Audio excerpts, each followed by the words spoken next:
Let's be completely honest. Are you happy with your job? The fact is, a huge number of people can't say yes to that. Too many of us are stuck in a job we've outgrown or one we never really wanted in the first place. But we stick it out and we give reasons like, what if the next move is worse? And I've put years into this place. And maybe the most common one, isn't everyone miserable at work? But there's a difference between reasons for staying and excuses for not leaving. It's time to get unstuck. It's time for strawberry.me. They match you with a certified career coach who helps you get from where you are to where you want to be, either at your existing job or by helping you find a new one. Your coach helps clarify your goals, creates a plan, and keeps you accountable along the way. Go to strawberry.me/career and get 50% off your first coaching session. That's strawberry.me/career.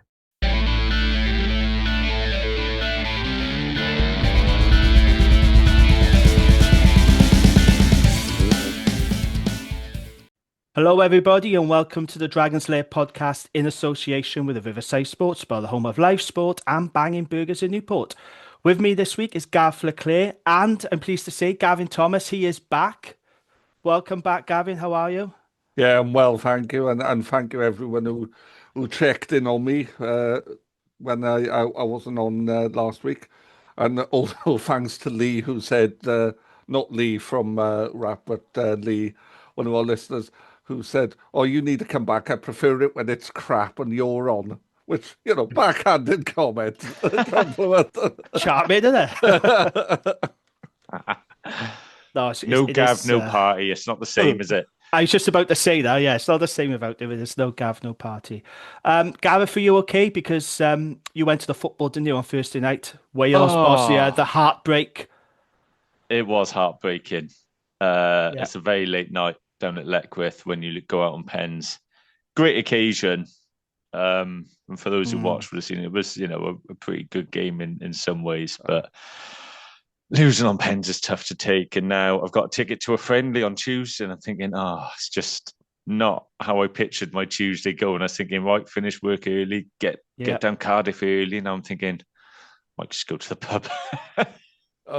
I think when we brought subs off the bench in that game, like Mark Harris and Liam Cullen just are not those players that we needed on the field, were they? And Bosnia brought that teenage winger on who caused us chaos. Yeah.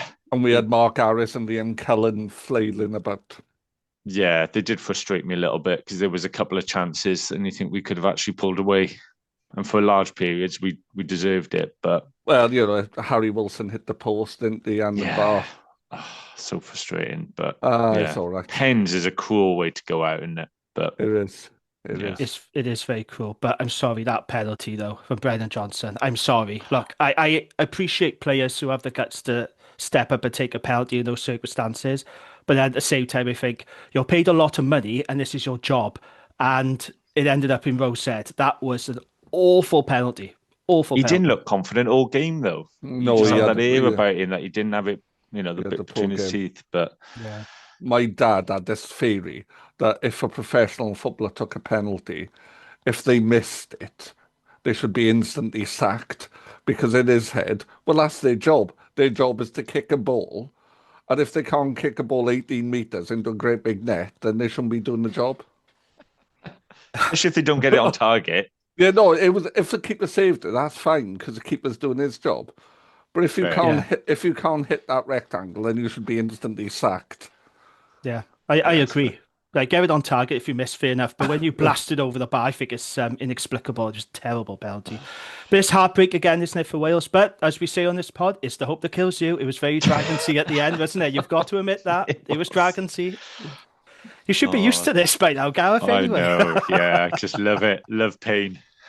Oh, dear. Right. Okay. So we got another busy pod for you this week. Let's get straight at the news desk. So, a fair bit of news. George Roberts has joined the Scarlets on a short-term loan agreement because of a hooker crisis out west. The 28-year-old has made 4 appearances, scoring 1 try for the Men of Gwent since joining the club last December. I don't know if you watched the Leinster Scarlets game, but he did come off the bench in the 48th minute during Scarlets' 36-19 defeat to Leinster, and he played all right. In fairness, I thought Scarlets did all right. Yeah, I want him to come back. He's, I think he's a tidy option. But with D coming back now, we've got a bit of depth, haven't we? Well, that's the thing. We've got 4 hookers essentially, haven't we? Yeah. Well, 6 hookers really, but 4 who are good enough to be in the team. Yeah, but George Roberts now is 4th choice, isn't he? Because you got D, you got Brody, you got Ollie Burrows, then you got George, and then you're looking at Sam Scarf, Jumbo. So there's a lot of depth there at hooker. I want to know how long we signed him for, though. Was it just till the end of the season, or did we sign him on a? No, it was a year and a half, wasn't it? Was it? I don't think it was ever disclosed, the length. I'm not sure it was, but I've convinced myself it was a year and a half. I might be wrong.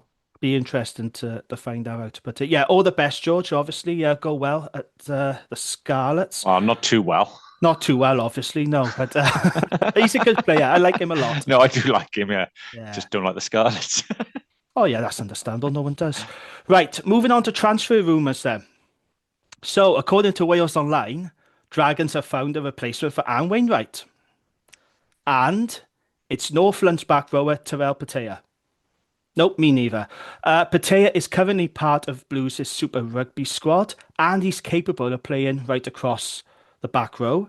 Patea started his career with Auckland, then he spent time in Major League Rugby in the USA, turning out for the New England Free Jacks. And then he returned to New Zealand. Patea has played for Auckland, Manawatu, and Northland. So, it looks like we've got our Aaron Wainwright replacement. Now, Gareth, can I nominate someone for your Get Fucked list, please? Ooh, go on. Right. I would like to nominate the Wales Online headline writer, please. Very fair. Yeah. Yeah. For their clickbaity and slightly misleading headlines. So what Wales Online are doing now, I don't know if you guys have noticed this, like a lot of other media outlets are doing online, to be fair, particularly on Facebook, is instead of just posting the article, what they do now is they post the headline on a graphic, and then the article is in the comment section. So you have to click on it there. So this was the headline they used for this article. Exclusive. Dragons close in on New Zealand rugby star to replace Aaron Wainwright. Surveyor. Well, I saw that as well, and I was like, "Oh, who could it be?" And then it's some bloke who's never played Super Rugby. So that's the thing. I looked at this and I thought, "Oh, hang on, Dragons have just signed an All Black. This is exciting. This is really exciting. New Zealand rugby star. Who's this then?" So I click on the link, and then I find out it's Terrell Patea, and this is a guy, as you just mentioned, Gavin. He hasn't even played a single minute of Super Rugby. That's not my definition of a New Zealand rugby star. No. So, I'm not happy with the headline. It's the overhyping clickbaity headlines that do my head in with Wales Online. And I think it actually does the writer of the article a disservice. And this is something against Ben James, who wrote that article, but slightly misleading headline. And they've done it before. It does the writer disservice, and it also does the Dragons disservice, because people go, "Oh, that's not a star, is it, Dragons?" Dragons didn't pick the bloody headlines. That's the problem. It invites ridicule then, doesn't it, from other people? Yeah. And they've done this before. So they did it with Anselo Tuatavuki, didn't they? Yeah. Last year. So their headline was, again, a quote, "Exclusive. Welsh club close in on signing of international powerhouse as they target more." And you're like, oh, international powerhouse. Who's this? And then it's Anselo Tuatavuki. And okay, yes, he is an international. That's fair. But unless you're a rugby nose who watches Pro D2, you won't know who he was. No, he's played 7 times for Tonga. Yeah, that's not an international plays in the powerhouse. French second division. It's yeah. There was another one recently. I don't know if you guys saw this one. So this is the headline: Scarlets interested in signing Wales star from Cardiff. It was Corey Domachowski. Now, nothing against Corey Domachowski, perfectly capable prop.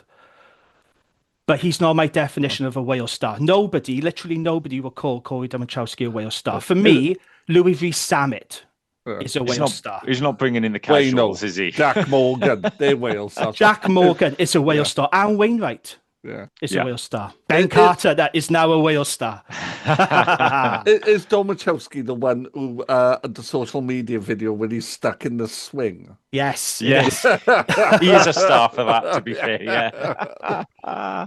I like him. He's a good prop. Don't get me wrong, but Yeah, he is. Wales star. Come on, Wales Online. Wales is fourth choice tight head. Yes. So yes, I want to put the Wales Online headline writer on the get fucked list, please, because it's deeply annoying and it's very misleading. Yeah. So, what do we all think of this then? Terrell Patea. Do you know? He looks like he could be a good player. I've had a look into him, obviously straight away. Going through his Instagram, looking at his highlight reels, which, as we know, can be misleading. Reading about him, definitely seems a decent prospect, big, athletic, great. But when you're losing potentially one of Wales's best players, and we're told we're going to be replacing him, you're expecting more. I'm expecting an international, to be honest. I know it is hard to attract top players, especially given everything in Wales, but you are expecting someone with international caps, or if we are signing someone from the Southern Hemisphere, someone with 40 to 60 Super Rugby caps, hopefully, even if they're not an international. But someone who's not managed to break in to the Super Rugby team is a little bit disappointing, if I'm honest, because he is like 25. It's not like he's 21 and like a project player. He could be good, and look forward to seeing him go, but it is a bit underwhelming. But I've seen people say, "Oh, he did really well in the MLR." I'm not being funny. I do all right in the MLR. It is. I have watched the MLR. It is not a good league, and I know all the rugby hipsters are. Oh yeah, it's terrible. It's absolutely awful. It's average players playing on crap pitches. And I've seen him. He looks decent in the MLR, but it's not hard. It's a bit like people who score 40 goals in the Dutch league then can't do anything in the Premier League. Okay, I will point out that in the Rap Network, which we're part of, there is an American rugby pod, and I hope they're not listening to this because I don't think that's going to go down very well. But I get your point. That's not really a glowing endorsement. It's not a world class league. It's entertaining. I supported an MLR site, the sadly passed Nola Gold. I'll happily watch it. I did watch it. It's not a good league though. Let's not pretend. Yeah, fair. That's fair enough. I think for me, look, I've said it before. Replacing Wainwright is mission impossible. Like, when people say, nobody's irreplaceable, but I'm sorry, Aaron Wainwright for the Dragons is irreplaceable. We are never going to get anyone of his standing coming to the Dragons. It's a fact. We're just not going to. We can't attract that level of player. But I think it's like you said, Gav, you're hoping for at least someone with Super Rugby experience, or even if he had just a handful of caps, really, for the country. And I think people would have been expecting a big name or a bigger name, at least a household name to replace Wayno. And it doesn't really look like. But having said that, he could be a very, very good player as well. We have to give him a chance as well. So we have to, the proof is not knocking him, is it? It's no. I'm sure I'm sure he'll do his best, and he could be a good player. But you just think we're having Wainwright's wage off the books. The budget is going up by 700k. Okay, players like Shea Hope and a few other youngsters are going to re-sign, which you'd imagine would take up a little bit of the money. But we've got a bit of money to spend, and you are expecting a little bit more quality. And if it's only rumoured 4 signings, you're like, well, where's this cash going? But let's have a moment of faith. If it was him and another back rower, actually, that's all right. Not that I think we need loads of back rowers because we've got a decent back row, but it's such an attritional position, isn't it? You always need an absolute load. We're always missing some, and like all teams. So that's fair. If it's an addition, but when we're told we're only going to sign 4, and we know 2 of them now, and one's going to be a backup 10, it's not probably what I was hoping for, albeit they could all be good players, and hopefully they do add to the group. We've got to trust the coaches that they know these players and have done their homework. Last year's recruitment went well. 4 is a disappointing number, isn't it? Let's be realistic. We could do with 2 more props, another second row, 2 more back rows, a wing, a centre, and a 10. I make it 8 that we could do with to strengthen. Because we'll lose players, won't we? Hopefully. There's a few in there. I think there's certain players, I think we can all agree, we're not naming names, that do need to be let go. But, Here's the thing. I don't think we need an overhaul. I think the Dragons have been guilty in No. recent years of Yes. we lose too many players, we bring in too many players. There's no continuity in the squad. So we don't need a major overhaul. But four's not enough for me. No. 4 players, you got to get more players in than Well, that. it was close to like 14 in and out last year. Like that's But I don't think that's ridiculous. particularly helpful either, is Yeah, it, to have yeah, that level of agreed, turnover. but 6, 7 maybe. That could Yes, be. 6 or 7 would be fine, wouldn't it? You know, it's because we do need more props because we seem to break them. Well, And we'll come on to that we later, played Rob Hunt to death as well, didn't we? yeah, and we need an option other than Tinas at 10. Yeah. Agree. But let's give this new guy a chance. Like I said, I'm not knocking him. It's just I don't like it when Wales Online build this guy up, and then when you say like replacement for Aaron Wainwright, and it's a guy you've never heard of. But then I will point to Fletcher Anderson, the Scarlets. He only played a couple of times for the Crusaders, and I think he's been the signing of the summer. Yeah. I think he's been amazing. Signing the season, I should say. Yeah, he's really good. Yeah, so we might be entirely wrong. This bloke. But then he's 4 years younger, isn't he? And had Super Rugby experience. But this guy, I've had a look at him. He does look big, athletic. He looks the type of back row we do want to sign to replace Wayno, but just hoping that they'd played at a high level. But let's hope he hopefully breaks through and gets a couple of games before the end of the season. He's got huge calves. That always helps. There we are then. Perfect. That's a done deal. Keep my eye out for those on the terrace. Yeah, check out those cars. Yeah, but we think that's a done deal from what we've seen and heard. So, that'll be announced pretty soon, I would imagine. Right, there you go then. So, in other news, WRU chair Richard Collier-Keywood will step down this summer at the end of his 3-year term. Wanker. Sorry. Gareth. What a coincidence that was. Who saw that coming? I'm sure it has absolutely nothing to do with the vote of no confidence he's facing at the EGM in a couple of weeks. It has absolutely nothing to do with that. I don't know if you read Steph Thomas's article. It was behind a paywall, to be fair, but he said months of criticism from a number of key stakeholders, including politicians, had placed significant pressure on the WRU board to act. 2 board members formally requested his immediate resignation on Thursday after a board meeting early in the week. What followed was described by one key figure as and I quote, Mexican standoff. So he obviously jumped before he was pushed. Very interesting. Very, very interesting. Gav, what do you make of that? Because we've spoken a lot about Mr. Collier-Keywood on this podcast. It's very, very interesting that his own board have now sort of turning against him a little bit, especially when we hear everything about it being unanimous decisions and according to him, everything was rosy and everyone was on his side. That's clearly not the case. And obviously we know we're in a struggle against the conditions of a potential new agreement, which we are led to believe that other board members are softening their stance. So I think it can only be good for us. Still be nice if the EGM booted him out, wouldn't it?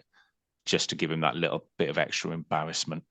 Doesn't really matter now, though. Like Malcolm Warner's retiring, Collier-Keywood's going. So now this has lost its impetus a little bit, this EGM, as far as I'm concerned. And people think, get him out in the EGM now so we can, so he doesn't push things through before he does go. But if the board are turning against him, how is he going to get everything through that he wants? There's going to be, the thing is, the EGM, this is not going to change it. There's going to be 3 clubs. Nothing's stopping that. That is a snowball that's developed so much momentum now. That's what's happening. I think just looking from the outside, at one point I 100% lost any hope of there ever being 4 and sort of tried to get my head around accepting it and not getting behind it, but trying to see why it would be a benefit. But now in my mind, I'm thinking, is there a chance again that it could be 4? But you say no, Gav? You think? They haven't got the money. Yeah. They haven't got the money. That's the long and the short of it. Well, our owner's quite vocal online, isn't he, saying keep 4? Yeah, well, and I want 4, but the WRU have spaffed money wildly, and now they haven't got the money to run the 3 clubs, to 4 clubs. I think there's many twists and turns to come. I really do. So you could see why some Ospreys fans now would cling on to some hope with a few things that have been announced. Yeah, St. Helens recently. Yeah, although even that, when you scratch beneath the surface, doesn't seem quite as It's not anywhere near the investment in St. Helens that they wanted. Basically, it's enough investment so the URC will let them play there. It's nothing more than that. Yeah, it's not. It's not as substantial as Or are as a they, headline would read. or are they preparing to go to tender? I don't blame the Ospreys. They have got a crack on, business as normal. Until a decision is actually made, until the sale goes through. It's And just Rob sad Stewart, that this is still going on. I know Rob Stewart is dividing a lot of opinion with people, but fair play, he's taking the fight. He really is fighting for the Ospreys. I don't agree with everything he says, but Yeah. it is weird that Swansea Council are the only ones really fighting for the Ospreys, where the owners aren't and the CEO aren't.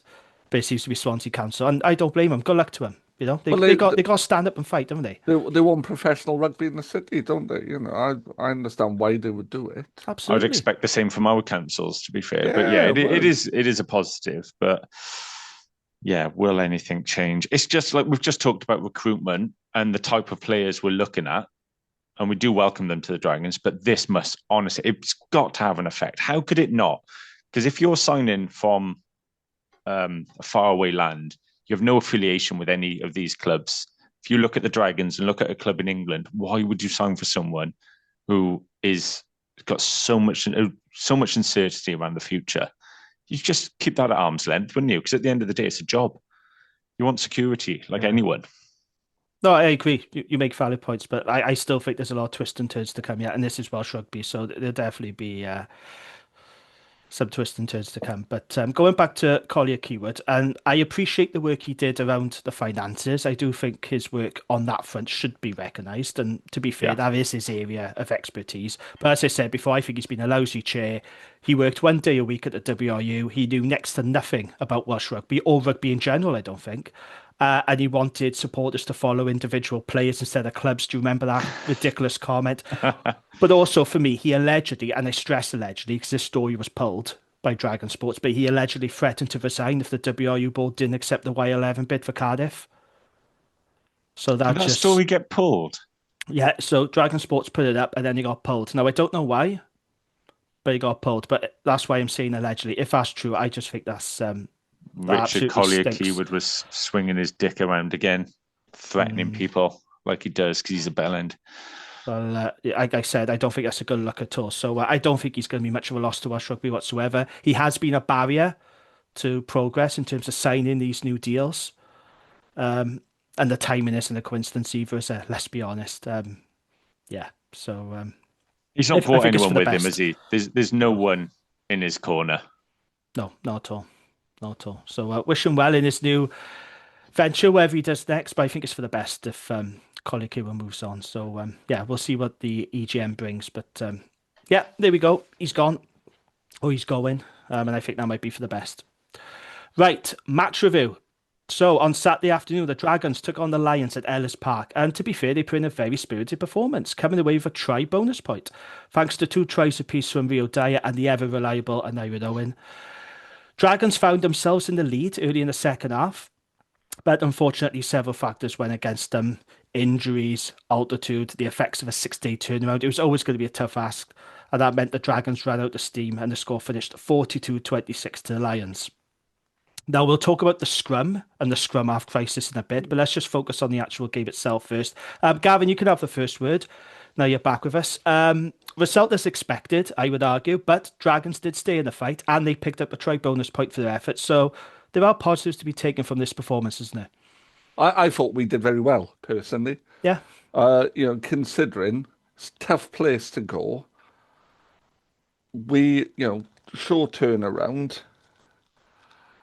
And we actually, and I remember having a conversation about us going to Lions. I think it was one of the, very early in the days of the pod when it was just you and I, Jamie. Yes. And we chipped something ludicrous. It was like 70 points or something. Yeah, I remember that, yeah. And we were both saying, God, are we just going to have to do this forever now, talk about these games? Yes.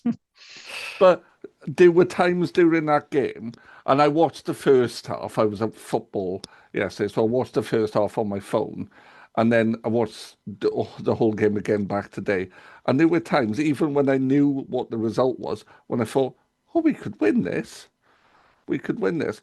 It wasn't a lack of effort. I think what let us down was a lack of final product.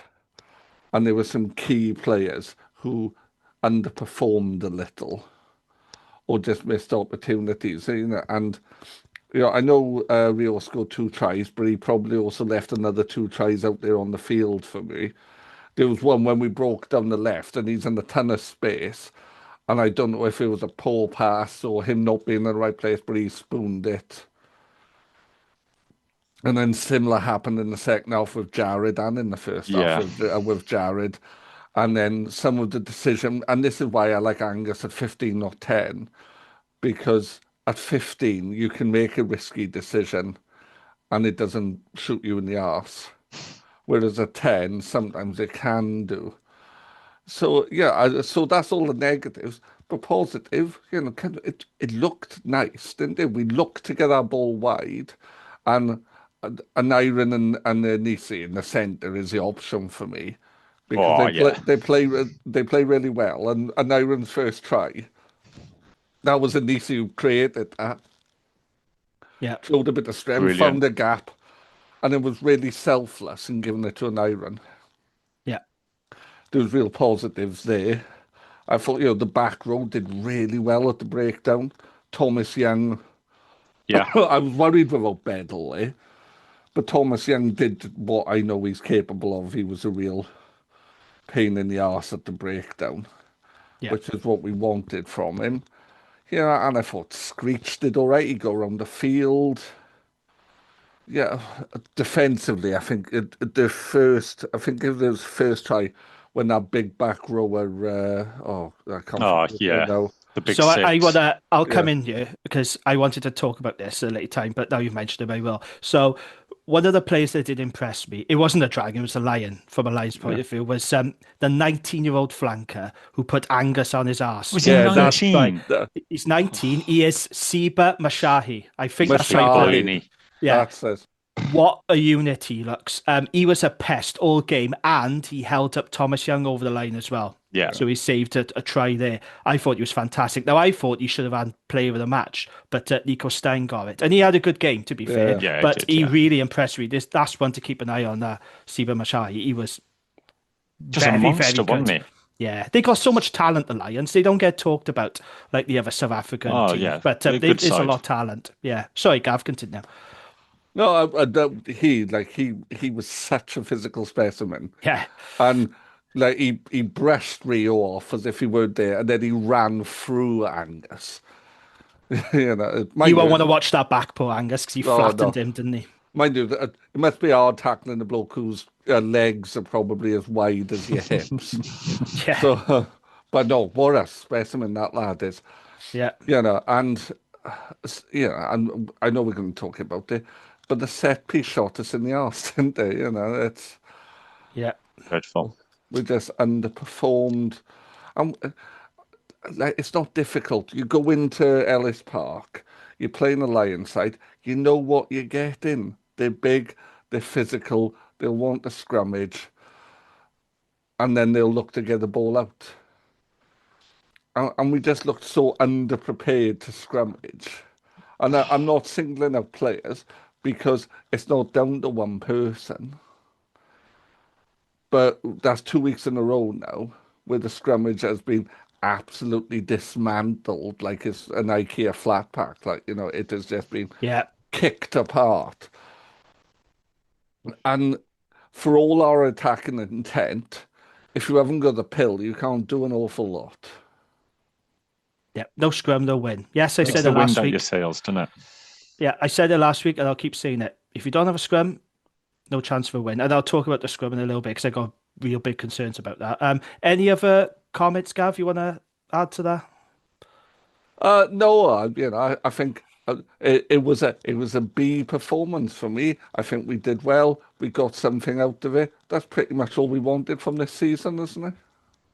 Yeah, I'm really glad we got a bonus point out this. I actually thought we played better against the Stormers, but we didn't come away with anything. Whereas this week there was a drop off, and understandably so. We have to remember it was a 6-day turnaround. We're playing in altitude, so fair's fair. But we got something out of it, and that's what I'm pleased about. I think it's been really disheartening, to put in these performances, not get anything from it. At least we got something out of it, which was really important. Gareth, so last week when we did this poll, you were very confident. You said Dragons by 8, bonus point win, all this nonsense. Well, to be fair, we got a bonus point. We just didn't get a win. But have you been licking toads again, Gareth? He does it every time. He gets all excited. We put a good performance or win, and Gareth thinks we could take on the world. When I listened to the pod, I was listening to the pod, and I was like, oh, mate, I know you're positive, but, let's not be insane. He does it every time, though, doesn't he, our Gareth? He gets all excited. Mate, there was points in that game where I thought, it's on. We're going to win. Yeah. I did as well. Well, no, so did I. But I didn't think it beforehand. Right, Gav, what did you make of it? Yeah, I think, a lot of what Gav said, there was a lot of positives. If we could have taken a point or two last week, I think it would have been a really successful tour. Almost feel a touch disappointed to come away from these two games with 1 point, but I am really glad that we did get something for our efforts, because I felt like the performance deserved it.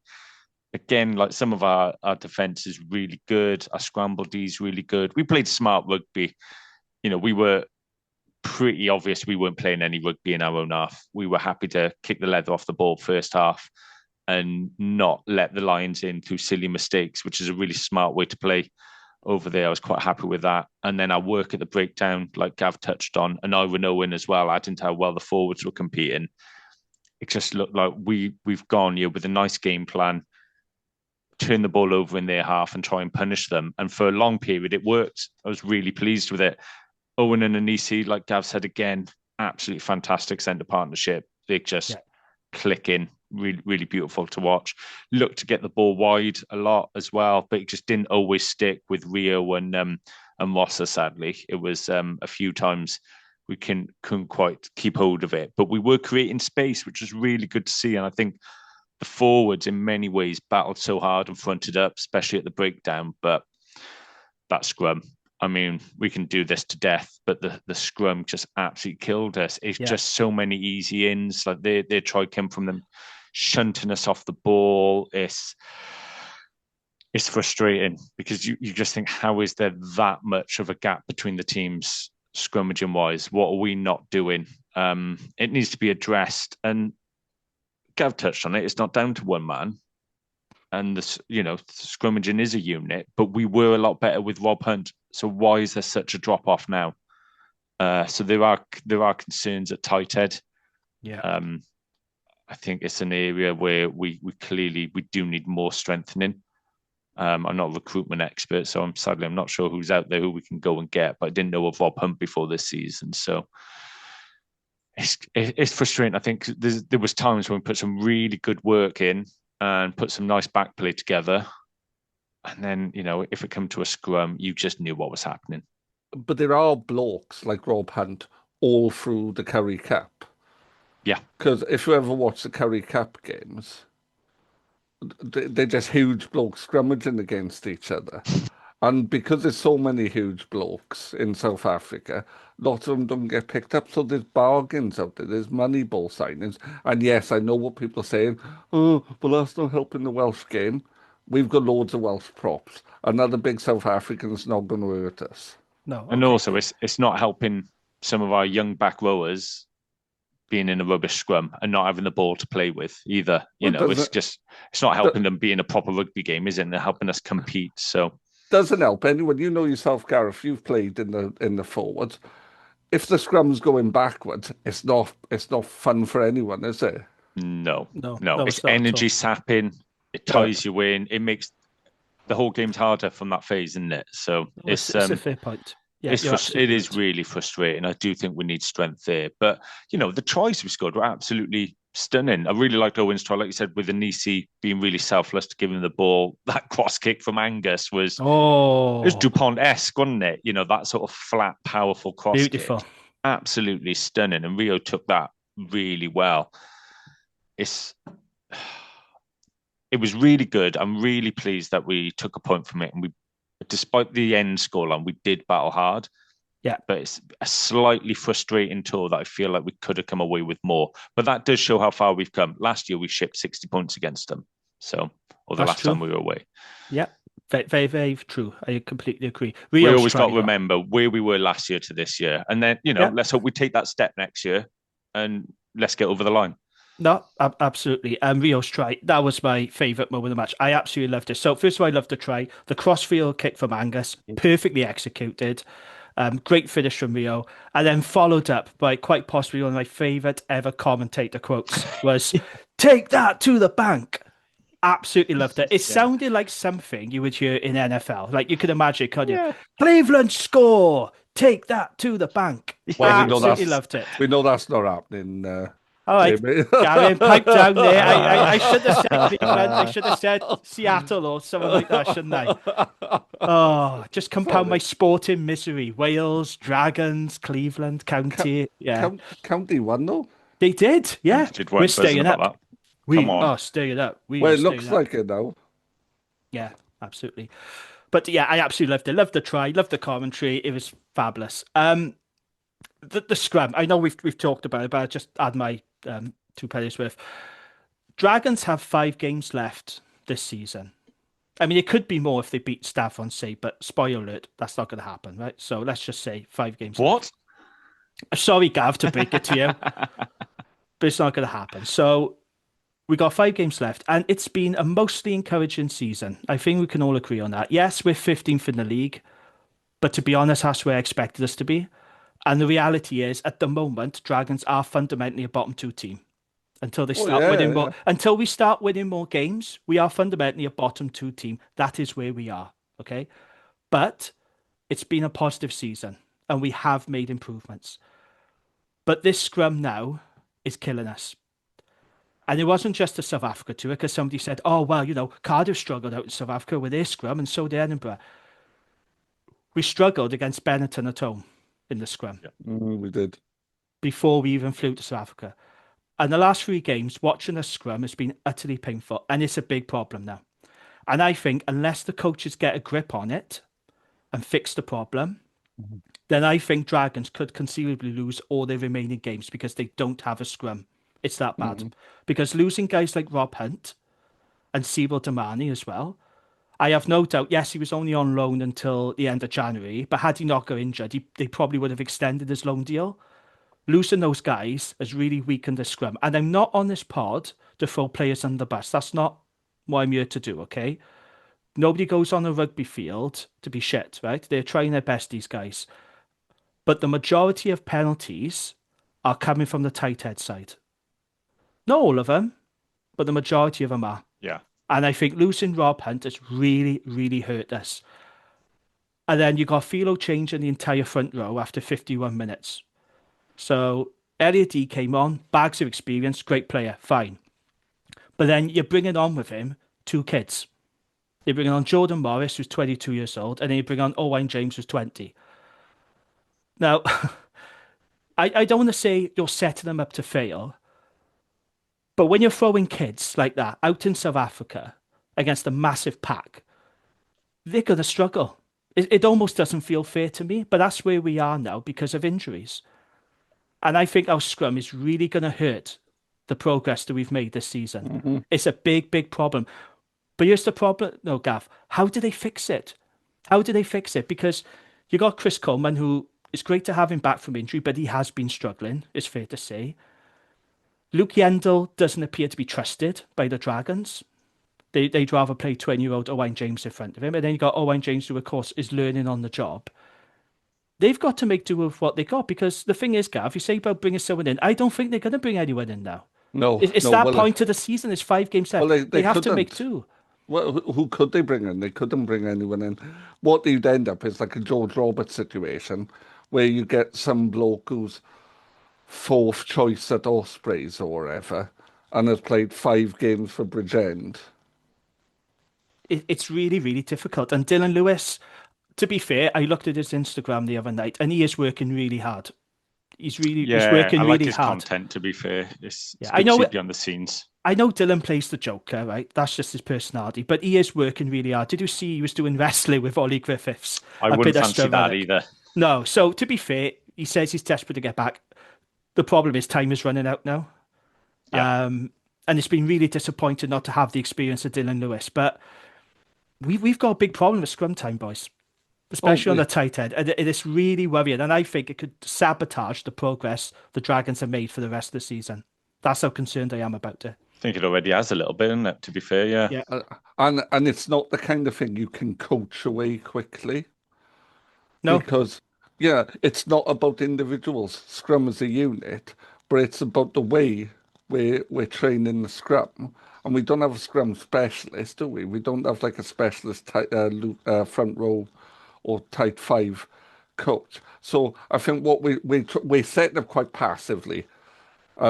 Is the way it looks to me. So if you look at the way we set, and it's designed to take the big shove out of it, but we are almost when we bind, we're not really driving it. It's like we take the hit, which you're meant to do.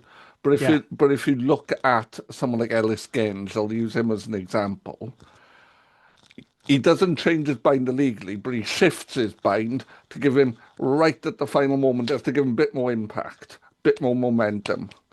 And what we are doing, we're basically being driven back because we aren't doing that.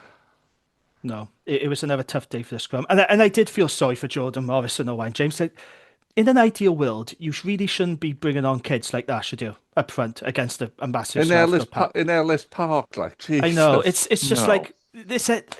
You're sat there thinking, and it's not the Dragons' fault because they got injuries, but you're sat there watching, thinking, "This is lambs to the slaughter." You're bringing on kids, and they're going to get munched, and that's what happened. It's a big concern, and like I said, I don't really know what the Dragons could do to address that issue right now. Yeah, you want both those boys playing week in, week out in the SRC, don't you, this season? Yeah. Just gaining experience. And I think if we, hopefully we sign more depth of but I think a scrum coach for next season would be a nice addition. Oh, we need one. Because a good scrum coach can turn average players into decent scrummagers. Oh God, it was the Argentinian guy who took over at Australia as their forwards coach. The Desmond, wasn't it? Yeah. And the Australian scrum went from shooting backwards on roller skates to actually being quite competitive. No, completely agree. So do you remember when Dean Ryan was our coach? In his first season, he brought in a scrum consultant. Remember Olivier Azam? Yeah. Good player. Former Gloucester and France player. Yeah. So he was brought in by Dean Ryan, and our scrum improved significantly. And Leon Brown really, really improved. In 2019, Leon Brown was on top of his game, and his scrummaging had massively improved.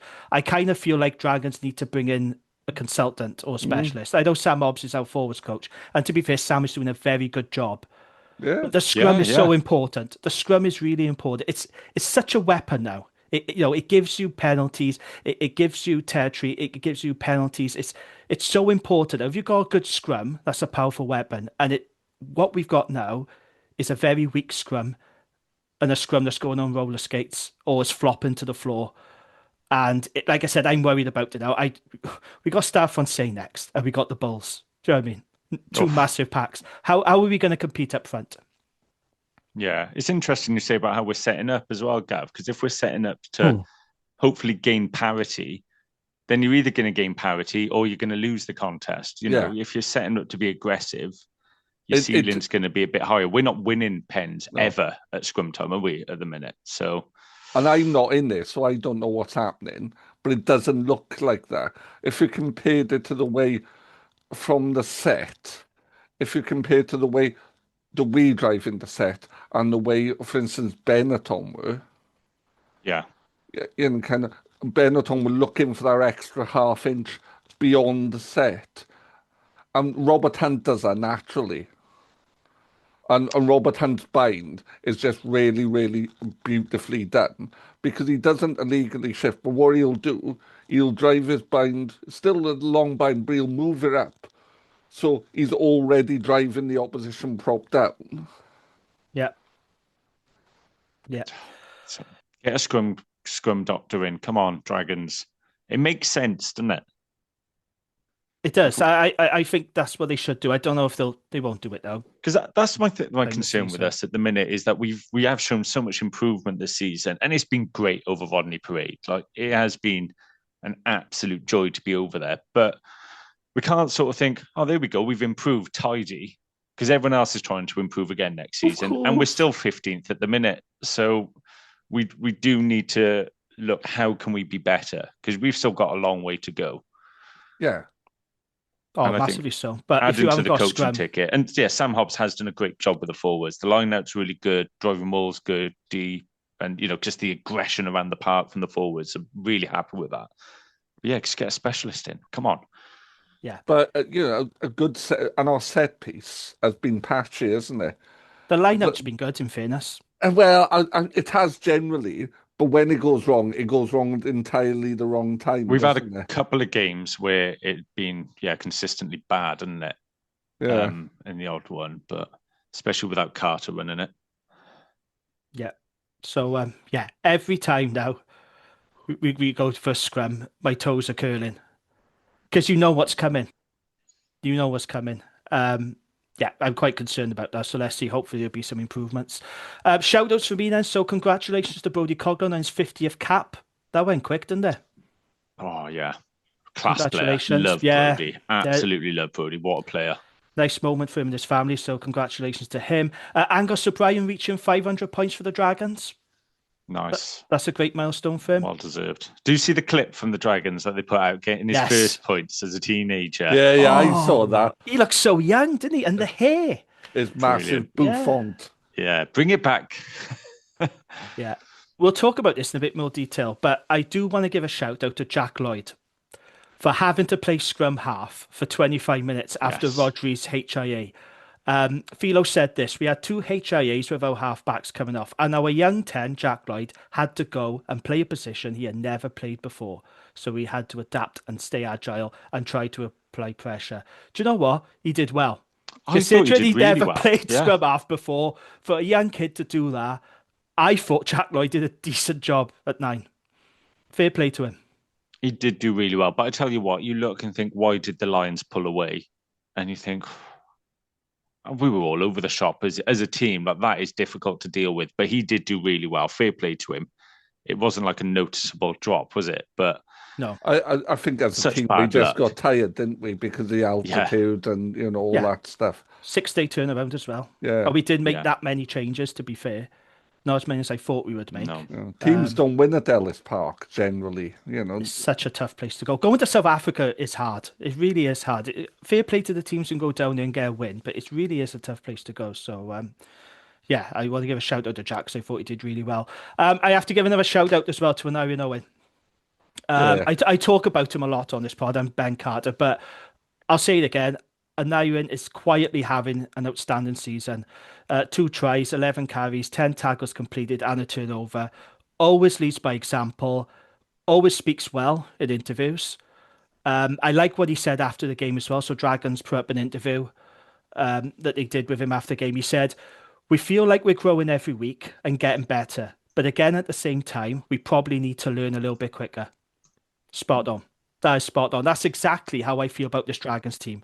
Yes, we are improving. This has been a much better season than last season. That's great. But I still feel we are some way off. And I still think we're not nailing the key moments. And there's certain areas where we are still very weak. I think there's a lot of growth in this Dragons team, but I still think there's a hell of a lot of work to be done. And I thought, and Ivan spoke very well. And I thought he was excellent again. And I love that centre partnership with him and Anisi. It just works, doesn't it? It works so well. He's been our best back, I think. Oh, he's in contention for Dragons Player of the Season now. Yeah. He has been outstanding. Because he's consistent. Yeah. He's never worse than 7 out of 10, and is sometimes 9.5 out of 10. Yeah. Brilliant again. Bit of a stats debrief for you then. So Dragons had 45% possession and 40% territory. That's compared to the Lions who had 55% territory and 56% possession and 60% territory. Set piece, this won't surprise you too. Dragons 100% scrum win. Dragons, how much do you think they had? The scrum percentage win? 40. I mean, at one point, Wayne Rowe I've never seen people pulling out the ball of a scrum so quick. That's why we had a busy turned day. Faletau into like the world's best number 8, and we've done the same with Wayno by But putting him behind his shit that's scrums. what you have to do when you know it's going backwards. It's literally like tap the hooker's hand, get it in, get it out, pick it up, run like hell. There was one that he did. It was unbelievable with his go-go gadget arms reaching through and getting it out. But the next one, I watched it. The ball didn't even get past the hooker because we just got absolutely obliterated off it. And Wayne was just like, "What am I meant to do?" Like it's just. Oh, he had a busy day, Wainwright. And I tell you what, he won't have this at Leicester. You'll thank his lucky stars. When he goes to Leicester, he won't have to deal with this. But my goodness, he worked incredibly hard. And that ball just had to go in and he had to come out, didn't it? Yeah. Sorry, Gavin, what was you going to say then?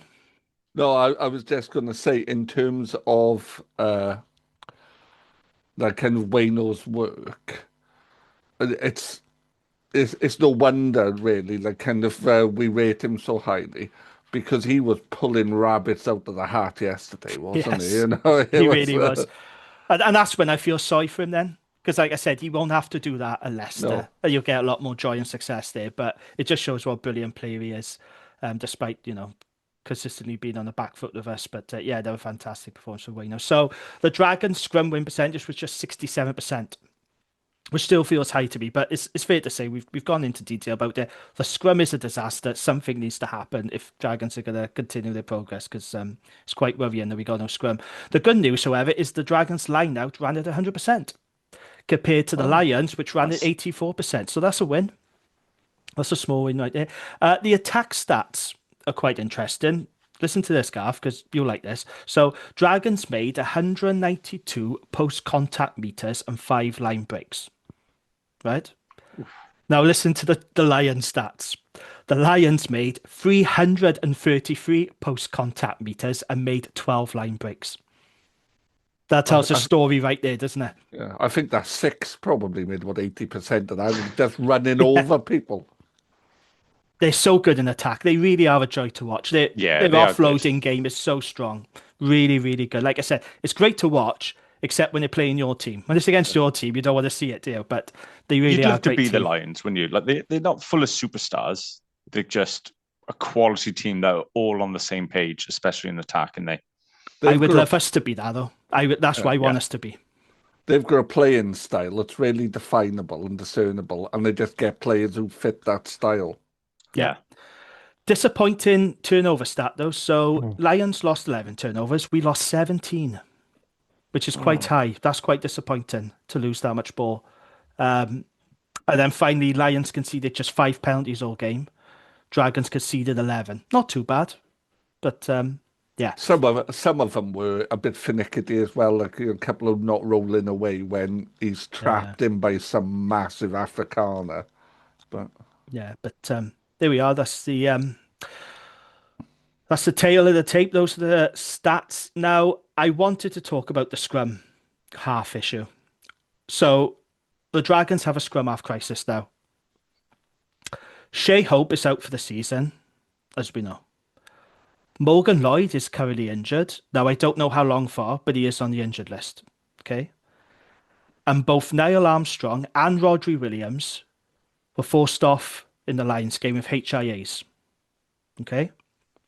Now, if Morgan Lloyd, Niall Armstrong, and Rodri Williams are not available for Stade Français, and I'm going to assume they're not. I'm not an expert on head injuries, but I'm going to assume they won't be available. Okay. That would leave us with the Academy Nines. So we're looking at 20-year-old Logan Franklin. He's played a couple of games, hasn't he? Yeah. On the bench, not for us, not senior level. He's played a lot of Super Rugby Cymru. No, I don't think he has, no. And then you got 19-year-old Carter Pritchard, who recently played for Wales under-20s in the Six Nations. So if you watched the under-20s Six Nations, you would have seen Carter. And to be fair, he did pretty good. Unless they can bring in an emergency scrum half on loan, they would have to be registered with EPCR. I'm not entirely sure what the rules and regulations are around this. But we are really down to the bare bones now. We do not have a senior scrum half on the list if those guys are unavailable. We're going to have to play the academy kids. Pretty important position, isn't it? And we got to go away to Stade Français. Oh. yeah, it's a crisis. So I'm really interested to see what the Dragons do. Hopefully Morgan Lloyd will be available, but if not, we're looking at the kids. I did see a couple of comments, and I don't know if you saw this as well, Gav, because you're quite active on the Dragons Facebook forums. I have seen people say, "Well, why not give Jack Lloyd a go? He was good." And I'm like, no, no, I'm sorry. I would much rather give one of the academy scrum halves a crack than give it to Jack Lloyd. That wasn't his position. No, That It's was gotta be a not his proper nine. position. He It's gotta did be a it nine. because he had to. It was the emergency. I do not want us going in to a big European knockout cup game without 10 covering 9. That's You not don't put good. Rio Ferdinand in goals during a game and then go, do you know what? Do you want to play the next week as well? Like, it's Yeah, bonkers. He didn't manage the breakdown as well as an actual 9 would. No. You know, because forwards were picking up and when they shouldn't have, and not picking up when they should have. And the 9 would just be like, get out of the way, pick her up. You know, all that stuff. yeah. Yeah, Pick a proper 9, even if it's a youngster. Go for it. Yeah, but, They'll have nothing to lose as well, which would be great. No. No, that's right. And I think you can get away with playing an academy kid or youngster in a certain position, can't you? So like if it's the back three, I think you can get away with it. Yeah. I think you can get away with it at scrum half. I've got no issue if we do turn to the academy kids for this one. Obviously, when you're playing academy kids up front, a prop, then that's a no-no. Do you know what I mean? Yeah, and I think you're spot on. You don't want to be picking kids up front, but at 9, we'll have Tina's back at 10, Angus at 15. You've got experience on the pitch, settled centre partnership, plenty of experience around them. They just need to be really clear on what their job is on the day, and just take the pressure off and let them go, and could be quite interesting. Because with a 9, it can be a really simple game plan, which would just be like, right, give it to the forwards for a couple of phases, then give it to 10. Don't do anything else. Give it to 10 when 10 calls for it. Yeah. Job done. Well, I think the best outcome would be that one of these scrum halves would be available. If not, then I'd rather go for the academy kids, to be honest. I don't want Jack Lloyd starting at 9. Well, I know he silly. did a great job, fair play to him. I mentioned that earlier, but I don't want it. You can't do it. No, it's not fair. That would be silly, personally. It would be very silly, yeah. Right, any more comments about the Lions game or anything else in general? Nope. We'll move on then. Right, okay, so just a reminder, if you enjoy the pod, please leave us a nice review. 5-star review on Apple Podcasts or Spotify will get you a shout out on this pod. And if you're watching this on YouTube, please like the video, press the hype button, wherever that does. It really does help us, apparently. And have a look and click on the shop at the bottom of the screen if you fancy getting your hands on t-shirts, hoodies and mugs. Right then, Gavin, Gwent Rugby Round-Up. You've got quite a bit to get through, haven't you? So I do. Yeah. So let's start with our over results. So let's go into the SRC. A mixed weekend for our clubs. Aberafon 38, Pontypool 14, Newport 35, Bridgend 20, and Swansea 33, Ebervale 34. And Cardiff have really come into form. They scored 40 points at Llandovery this weekend. So just as we go into the knockout part of it, Cardiff have hit form. Indeed. In the Prem, Bargoed 21, Cardiff Met 13, Cross Keys 24, St Leslie Wanderers 31, and Newbridge 36, Neath 45. Lots of points there, but not a good day for the Gwent side. In the Championship, Aberdeen 15, Bedwas 38, Abdelayri 47, Talawine 19, Rumney, not ours, the Cardiff one, 20, Penaltha 27, Anistee 24, St Joseph's 45. Division 1, Bryn Mawr 51, Monmouth 20, Nelson 17, Blackwood 19, and Newport High School All Boys 22, Blaenau 41. Division 2, Abercarn 34, Croeso Ceiliog 25, and that game was abandoned after 71 minutes due to a serious injury. Pontypool United 24, Cwmbran 32, Rumney 50, Caldicot 31, and Usk 78, St Gennes 26. Oof. That's a big sort. That would have been nice to be on the end of that. Nope. Division 3, Killeen 17, Nantiglow 19, Fleur-de-Lis 38, RTB Ebervale 10. Tough season for RTB, likely to be relegated. Garndiffe 19, Chepstow 10, Machen 10, New Panteg 31, and Risker 26, Gwynedd 43. And Gwynedd are already promoted. Killeen are in second, but the teams below them have games in hand. Division 4, Crumlin 31, Llanelwedd 12, Derry 36, Abertwysog 6, Oakdale 43, Tredigg Ironsides 5, and Pontefraith 13, Whitehead 35. Division 5, Blackwood Stars 26, Hollybush 38, Hafod yr Ynys 26, Hartridge 30. Division 7, Girlin 7, Penaltha Athletic 55, and New Tredigg versus Hirwaun was postponed. The Dragons Athletic League, Nelson Nomads 47, Annesty Rats 29, Pill Development 29, Blackwood Griffins 43, and only the one woman's result, Ebervale 17, Dowless 10. And then we've also got some messages from friends of the pod. Yep. So let me... Old man with technology time, is it, Gav? Old man with technology time. So we as in the pod have been invited to join Whitehead RFC on their 90th anniversary on Saturday 16th of May. Ooh. There'll be from 10 a.m. there'll be junior rugby festivals, great community atmosphere, and lots of opportunities to see rugby on that day. And there's also, I understand, a pick-up point for the supporters bus if you're planning to go to Scarlets later in the day at Whitehead. So if you're interested, go down there. And we've been invited as a pod, and that's something we are looking to see if we can do. Sadly, it's the 20th anniversary of my club that day, so I probably need to be there, sadly. Yeah, and I can vouch for what a good day that'll be. Whiteheads is my old club, and that'll be absolutely amazing down Whiteheads. I'm meant to be away at the minute, and so I'm not on the supporters bus either to the Scarlets, but I'm seeing if I can change my plans because I'd love to get down the Eds, see a few friendly faces. On the subject of the supporters bus, let me tell you our message from the Dragon Supporters Club. Oh, look at that, Yeah, seamless. see where People might start thinking we rehearse. I've got it all being fed to me by our producer. Coaches for the Scarlets away game are currently full. However, please message us via dosctravel, all one word, at gmail.com if you want a spot. We'll start a waiting list to see if a third bus is viable.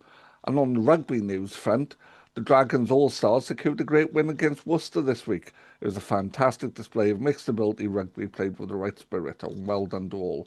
And I have a third piece of news, but this is me being slightly self-serving. So, any listeners out there, if you have a vets team, and particularly an old vets team, please get in touch with me. So I am one of the organisers, team managers of Sussex over 50 Super Vets team. Recently made my debut for the county against Devon. We'll ignore the result. But if there's a team in South Wales that has a Super Vets side, or someone who might be able to organise a Super Vets team to play against Sussex, we're really interested to come up and play somewhere along the M4 corridor, and we can be really flexible on dates. So if you listen to the pod and you think, oh, that's something we could do, just get in touch with the pod and we can have a conversation. Great stuff. I want to thank Dominique as well from Whitehead for inviting us. That's really nice. It's really kind gesture. We appreciate that, and we'll try our best to make it. No promises, but we will try and find a way, because that'd be class, wouldn't it, if we could go to that. And how good that the supporters are getting a third, but there'll be more Dragons fans there than the Scarlets, because they just turn up on a tandem bike, don't they? So that'll be a good one. Fair play. The supporters bus is selling out. That's class. That's big, because the Dragons are not known for travelling, so to get a couple of buses down here now, potentially a third, that's pretty big. But it is because of Wainwright's last game, and I think we should all make the effort if we can to go down there and say goodbye to a Dragons legend, one of the greatest players that we've ever had represent the jersey, just like Faletau. He is an absolute legend. Love the guy to bits, and we miss him so much. Yeah. So there you go. I know, sorry. And then just one final thing for me, going back to the SRC, good to see Ebervale and Newport. They're in the top three now, Gav, in the table. Yeah. That's yeah, good. Ebervale second. Ebervale first. Yeah, Newport third. Yeah. Yeah. Unfortunately, though, Pontypool, they're having a miserable season. They're rock bottom. What Yeah. has gone wrong at Pontypool? Get in touch, Pooler fans. Is it coaching? Is it players? This has been a very poor season. Can't put my finger on it. Yeah, but, after very reaching the playoffs last year. So, it's the strange, drop off isn't it? is mad. yeah. What is going on at Pontypool Park? Who knows? Okay, brilliant. Is that it, Gav? Yeah, that's it. Awesome. Right, so the URC is now on pause, and it's European rugby time. Dragons are making their way to Paris to face Stade Français in the last 16 in the Challenge Cup. Now, looking at the EPCR website, as things stand, and this is subject to change, but as things stand, I cannot see a UK broadcaster showing this game. So if that remains the case, we will probably need to buy a game pass from EPCR TV, or you can get a VPN, because I think French TV are showing it. It's on BN Sports and Flow Rugby, so you might want to think about purchasing a VPN, perhaps. Hopefully, S4C or Premier Sports will pick it up last minute. That's what they did, didn't they, with the Lyon game? Remember, there was that confusion about where they're showing it, where they're not showing it, and in the end, Premier Sports did show it on their website, didn't they, Gav, if I remember correctly? So hopefully there'll be an option. But otherwise, as things stand, I cannot see a UK broadcaster on the website for showing this game. So I'm afraid we might need to purchase. Well, I say we, our producer will sort that out. We might need to pick up a Game Pass. Quite right, too. We'll pick up a Game Pass on the PCR TV. That's disappointing. I think, S4C should have picked this up if they could. That's really disappointing. So we head into this game. It's great that we've made the knockouts. That's what we wanted. Seamus now at home, but nonetheless, we made it. We got no scrum, and we got no scrum halves. And we're up against one of the informed clubs in Europe. What could possibly go wrong, I wonder? Oh, nothing. Let's start with you then, Gavin. What are your thoughts heading into Stade Français? It's going to be a nice trip for away supporters, isn't it? Yeah. Where are they in the top 40? I must admit, I pay very little attention. Very high up. Let me double check now whilst we're on. They're doing really well. They're having a good season. Yeah. Table, they are fourth. They're 1 point off second, to be fair. Oh, So they. I was hoping they might not prioritise this. Well, they still might not mind. You don't know. They might make some changes. Well, it looks like they're playing Clermont right now, but they smashed Toulon last week, beat Perpignan the week before, narrowly lost to Toulouse before that. So they've beat Bordeaux this season. They're they're pretty good. They're having a very good season. Like I said, we got no scrum after, we got no scrum. So, Gavin, how do you see this one going? Well, I don't think we'll be worrying about the quarterfinals. No, it's been a nice run. It's been a nice run. Look, we said we want to get to knockout stages, and I think these are one of the teams who are likely to win it. So, okay, fair enough. Gareth, what are you saying? Dragons by 10? Do you know what? I am excited for the game. I'm really looking forward to it. And I think it's a bit of a free swing. I think they are genuinely a quality side. I think Gav's right. They should be favourites now to go on and win this tournament. They're a huge team. We're going to a big stadium. I just want us to really enjoy it. I think it's a great experience for the players. They deserve to be in this spot. So let's go and put our best foot forward and take a swing at them. Just keep doing what it. Yeah, we have earned it. Let's just, keep doing what we're doing. Let's fight hard in defence. Let's be brave in attack. Let's not go into our shells. Let's get the ball wide. Let's get the ball into Anisi's hands, which I'm sure we will. Let's be brave. Let's go at them. See what we can do. There's low expectations here, but I'm really looking forward to the game, and I hope we really take it to them. And whatever the outcome, let's just put our best foot forward, and you never know. 15 blokes against 15 blokes, isn't it? Yeah, you never know. Look what happened in 2014. Dragons went to Stade Français and they won. Remember that? 22-38. Oof. Angus announced himself. He had a very good game, didn't he, that night? Oh That was the yeah, game, yeah. Angus. It's just yeah. Yeah, he did really Oh well. well, we'll take that. But yeah, I'm not. I'm not expecting us to win. I'm not even going to predict us to win. But let's put our best foot forward and let's enjoy it. Players have deserved it. This is what you play rugby for. A big knockout game in a big stadium against a big side. Go test yourselves. Let's see. We want to be as good as Stade Français, so go see what it takes to beat them. Fair enough. I can't argue with that. I am looking forward to it, but I just wish that we didn't have the anxiety over the scrum and the anxiety around the scrum half situation. But like you said, it's a free hit, right? No one's expecting us to win. It's a nice trip for away supporters. Yeah. Give it a crack. Give it a go. You never know what might happen. That's how I'm looking at it. So yeah. I'm not sure what else is there to say about this game, really, is there? Other than just go there, give it a good go, and see what happens. European upsets can happen. You remember Gloucester? No one expected us to beat Gloucester. The problem is, I'm going back a long time now. And to be fair, like you said, we wanted them to get to the knockout stages, and they have done that. In fairness, the Dragons. They've achieved what we wanted. So it's going to end the European journey, and that's fine. But let's have a functioning scrum.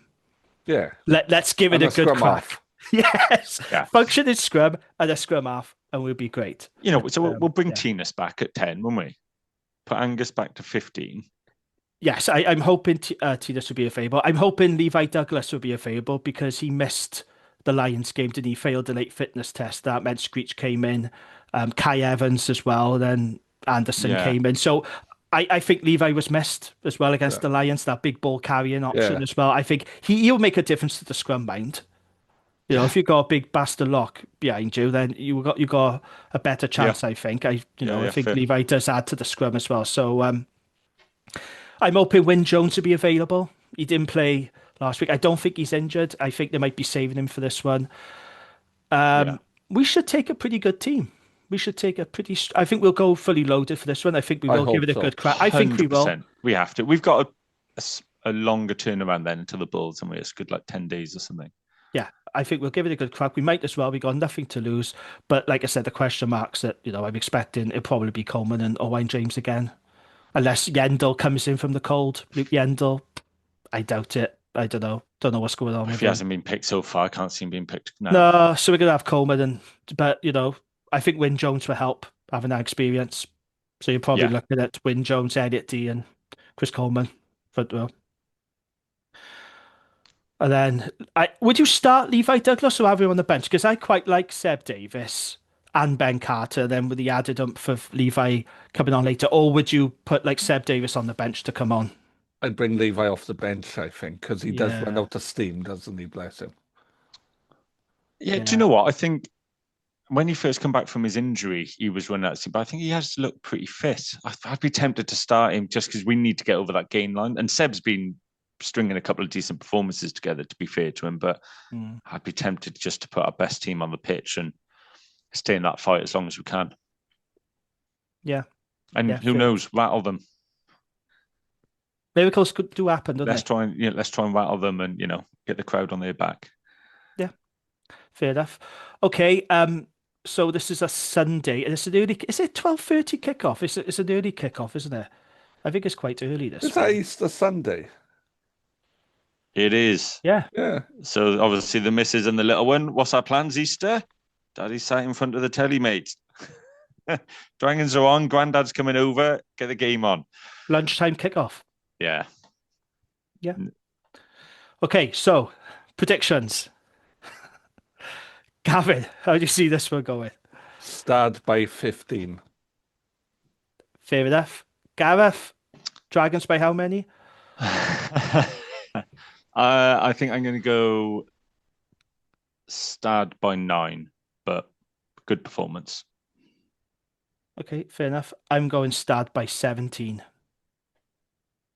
I'm going Stade by 17 because, like I said, I'm just too worried about the scrum, and I have no idea who the hell is playing at 9. But that is a concern, yeah. But like I said, it's a free hit. I'm not really that bothered. Yeah. Let's just give it a crack. And I hope that if you are travelling out to Paris, enjoy yourself. Yeah. Paris in the springtime is lovely. It's going to be great.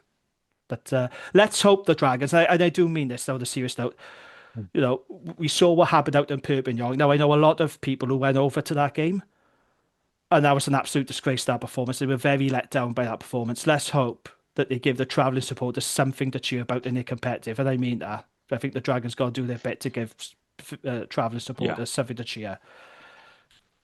I hope it don't end up like Perpignan. I think that'll be really, really disappointing if they played like they did out in Perpignan. Yeah, that would be.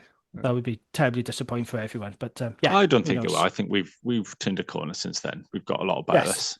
Yeah, there we have. Yeah, good stuff. Okay, I think we will wrap it up there. Thank you both as always. Great to have you back, Gav. As Gareth says, there's no party without Gav. And he's right. He's absolutely spot on. Thank you to our friends at Riverside Sports Bar for their continued support of the pod. Thank you all for listening. And we'll be back again very soon. Upper Dragons. Take that to the bank. Need to get a reward here. Kick pass out wide. Oh, boy! Brilliant! Take that to the bank. Rio Dyer. What a catch.